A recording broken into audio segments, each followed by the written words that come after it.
Hi friends, welcome to Latchan's recipe. இன்றைக்கி நம்ம சேனலில் பாலக்கீரை முட்டை வச்சு தான் பொரியல் பண்ண போகிறோம். பார்க்கலாம். இந்த மாதிரி கட் பண்ணிட்டு வந்துட்டேன் கீரையை. கட் பண்ணால் கீரை இவ்வளோ தான் இருக்குது. இந்த கீரைக்கு 4லேருந்து 5 முட்டை நம்ம சேர்த்துக்கலாம்.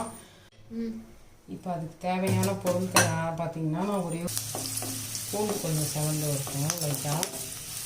கீரையை சேர்த்துக்கிறேங்க, பாலக்கீரையை.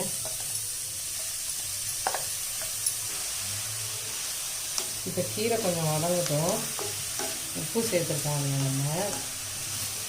நான் எடுத்து வச்சுருக்கேன் 1/2 டீஸ்பூன் கொஞ்சம் கூடுதலாக. இப்போ நான் அதில் 5 முட்டையும் சேர்த்துட்டேன்.